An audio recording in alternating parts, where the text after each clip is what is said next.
தற்போது தூத்துக்குடியில் நடைபெற்ற துப்பாக்கிச் சூட்டை கண்டித்து தூத்துக்குடியில் காவல்துறையினர் வாகனம் ஒன்று தீ வைத்து கொளுத்தப்பட்டிருக்கிறது. அந்த காட்சிகளை நாம் பார்த்துக் கொண்டிருக்கிறோம். காவல்துறை வாகனமானது தற்போது கொழுந்துவிட்டு எரியக்கூடிய அந்த காட்சிகளை நாம் தற்போது பார்த்து வருகிறோம்.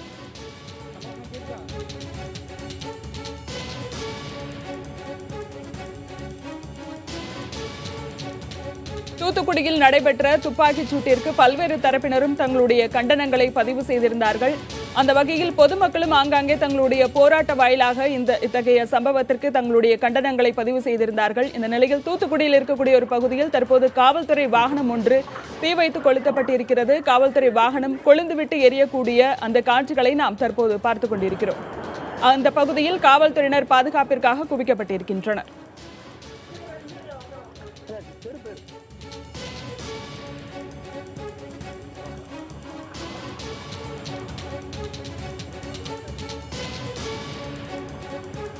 ஸ்டெர்லைட் ஆலை விரிவாக்கத்திற்கு தடை விதிக்க கோரியும் ஸ்டெர்லைட் ஆலையை மூட வேண்டும் என்றும் தூத்துக்குடியில் இருக்கக்கூடிய பல்வேறு கிராம பகுதியைச் சேர்ந்த மக்கள் கடந்த 99 நாட்களாக தங்களுடைய போராட்டங்களை பல்வேறு வடிவங்களில் மேற்கொண்டு வந்திருந்தார்கள். இந்த நிலையில் அவர்களுடைய இந்த போராட்டமானது நேற்று 100வது நாளை எட்டியது. அவர்கள் ஒரு மாபெரும் போராட்டத்தை தொடங்கினார்கள்.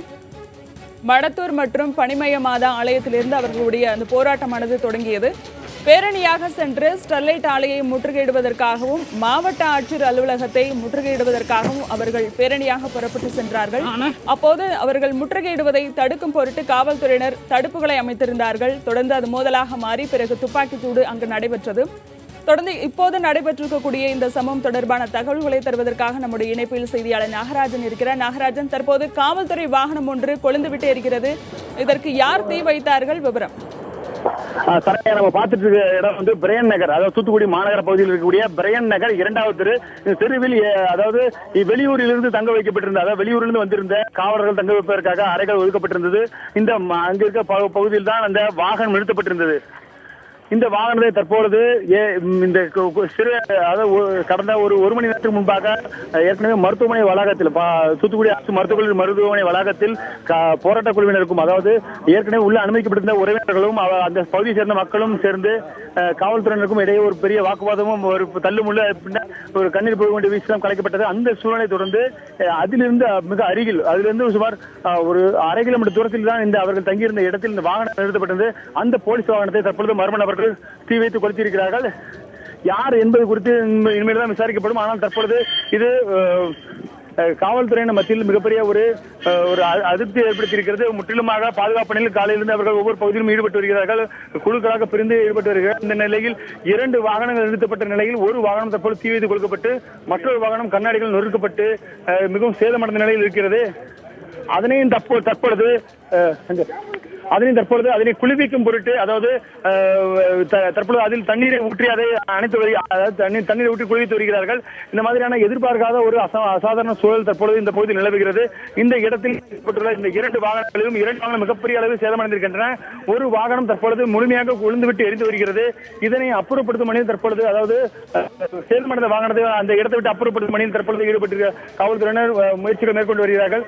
உள்ளே மிகப்பெரிய அளவில் சேதமடைந்திருக்கிறது. கற்களை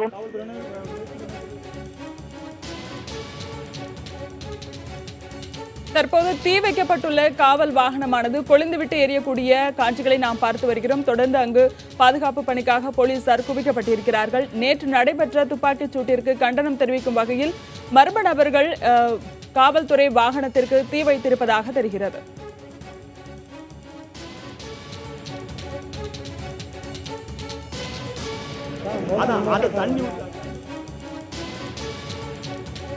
துப்பாக்கிச்சூடு சம்பவத்தை கண்டிக்கும் வகையில் மர்ம நபர்கள் தற்போது காவல்துறை வாகனம் ஒன்றை தீ வைத்து கொளுத்திருக்கிறார்கள். அந்த வாகனம் கொழுந்துவிட்டு எரியக்கூடிய காட்சிகளை நாம் தற்போது பார்த்துக் கொண்டிருக்கிறோம்.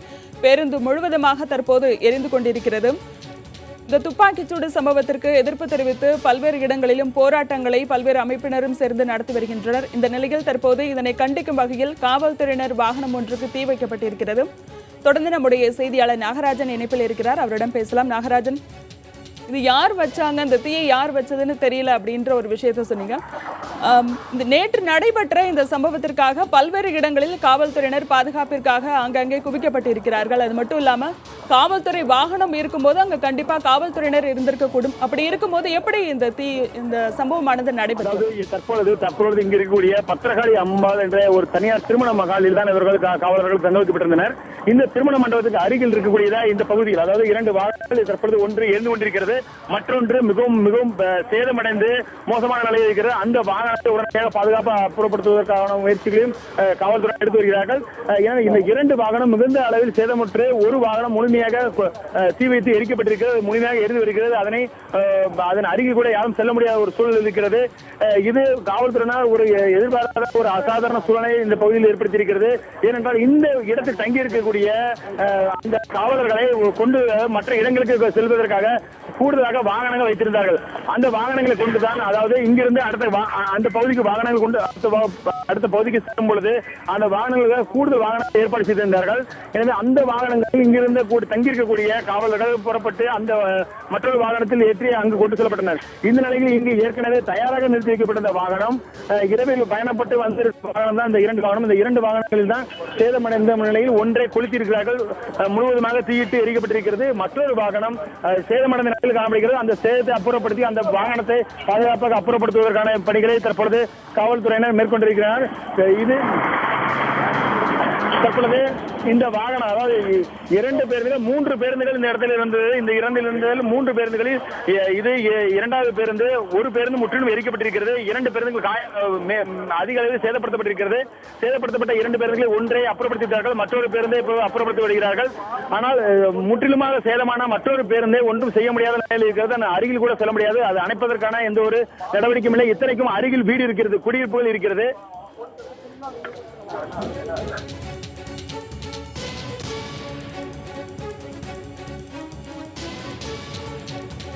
நேற்று துப்பாக்கிச்சூடு சம்பவமானது நடைபெற்றது. இந்த நிலையில் தற்போது காவல்துறை வாகனம் ஒன்றுக்கு தீ வைக்கப்பட்டிருக்கிறது. காவல்துறை வாகனமானது கொழுந்துவிட்டு எரியக்கூடிய அந்த காட்சிகளை நாம் தற்போது பார்த்துக் கொண்டிருக்கிறோம். அந்த இடத்தில் நம்முடைய செய்தியாளர் சொல்லியிருக்கிறார், அந்த இடத்தில் 3 வாகனங்கள் காவல்துறை வாகனங்கள் இருந்ததாகவும், அதில் ஒரு வாகனம் முழுவதுமாக எரிக்கப்பட்டு விட்டதாகவும், மற்ற 2 வாகனங்கள் சேதமடைந்து விட்டதாகவும் கூறியிருக்கிறார். சேதமடைந்த 2 வாகனங்களில் ஒரு வாகனம் தற்போது அப்புறப்படுத்தப்பட்டு இருப்பதாகவும் அவர் தற்போது தகவல் தெரிவித்திருக்கிறார். தொடர்ந்து நம்முடைய செய்தியாளர் நாகராஜனிடம் பேசலாம். நாகராஜன், தற்போது தீயை அணைக்கும் பணியில் ஈடுபட்டிருக்காங்களா? தீ அணைப்பதற்கான இந்த பணிகள் ஈடுபடவில்லை. அதனால்தான் பார்க்கலாம், கொழுந்து விட்டு அந்த எரியக்கூடிய ஒரு வாகனம் தீ இருந்து வருகிறது. அருகில் குடியிருப்புகளில் இருப்பவர்கள் அங்கிருந்து அப்புறப்படுத்தப்பட்டார்கள். அப்புறப்படுத்த முதற்கட்டமாக அது காவல்துறை மூலமாக அவர்கள் அப்புறப்படுத்தப்பட்டிருக்கிறார்கள். அருகில் இருக்கக்கூடிய வீடுகள் இருக்கிறவங்க அப்புறப்படுத்தப்பட்டிருக்கிறார்கள். எனவே அவர்கள் பாதுகாப்பாக இருக்கிறார்கள் என்று காவல்துறை தரப்பில் சொல்லப்பட்டிருக்கிறது. இருப்பினும் தீ அணைப்பதற்கான எந்த ஒரு நடவடிக்கையும் தற்பொழுது வரை மேற்கொள்ளப்படவில்லை. தற்பொழுது வரை தீ முழுமையாக அந்த வாகனம் எரிந்து வருகிறது. தற்போது இந்த வாகனமானது கொழுந்து விட்டு எரியக்கூடியது, அந்த புகை கூட மேலே செல்லக்கூடிய இந்த மின்சார கம்பிகளை உரசுவது போல இந்த புகையானது செல்கிறது. உடனடியாக மின்சாரம் அந்த பகுதியில் நிறுத்தப்பட்டிருக்கா? ஆமா, அதற்கான நடவடிக்கை உடனடியாக காவல்துறை உயரதிகாரிகள் எடுத்துள்ளனர். இந்த பகுதியில் முழுமையாக மின்சாரம் நிறுத்தப்பட்டது. ஏற்கனவே கடைகள் எதுவுமே இங்கு இருக்கக்கூடிய கடைகள் திறக்கப்படவில்லை. முழுமையாக குடியிருப்புகள் தான். அவர்களையும் பாதுகாப்பாக இருப்பதற்கான நடவடிக்கைகளை காவல்துறை தற்போது மேற்கொண்டிருக்கிறார்கள். சரண்யா, தூத்துக்குடியில் மற்ற இடங்களில் பாதுகாப்பானது எப்படி இருக்கிறது?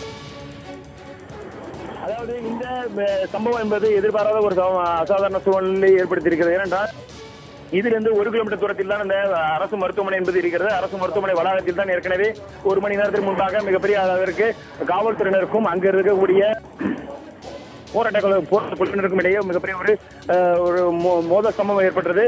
அதைத் தொடர்ந்து அவர்கள் அங்கிருந்து அப்புறப்படுத்துவதற்கான பணியில் காவல்துறை ஈடுபட்டு அவர்களை விரட்டி அடித்தார்கள்.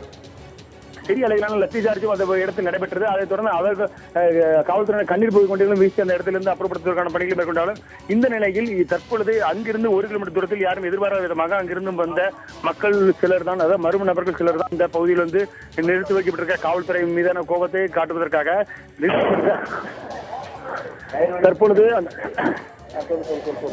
அந்த தீ முழுமையாக தீ இருந்து வரும் நிலையில் வாகனத்தில் இருக்கக்கூடிய டயர்கள் வெடித்து வருகின்றன. என அருகில் யாரும் செல்ல வேண்டாம் என்று காவல்துறையினர் மற்றவர்களையும் பத்திரிகையாளர்களும் பாதுகாப்பாக இருக்கும்படி சொல்லி வருகிறார்கள். இந்த இடத்தில் ஏற்கனவே இங்கிருந்து சுமார் 1/2 கிலோமீட்டர் தூரத்தில் தள்ளி அங்கிருந்து மக்கள் இங்கிருந்து வரக்கூடிய இந்த சாலை வரக்கூடிய மக்கள் அனைவரும் நிறுத்தி வைத்திருக்கிறார்கள். இங்கு யாரும் செல்லவில்லை.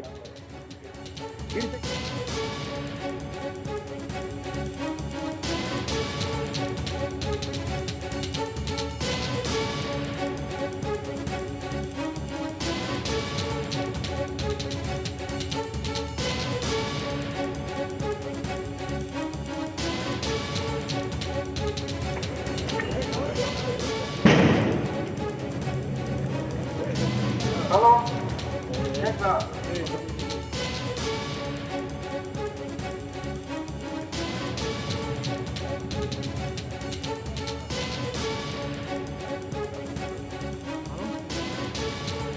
அன்பான பொதுமக்களுக்கு காவல்துறையிட ஒரு இனிய வேண்டுகோள்.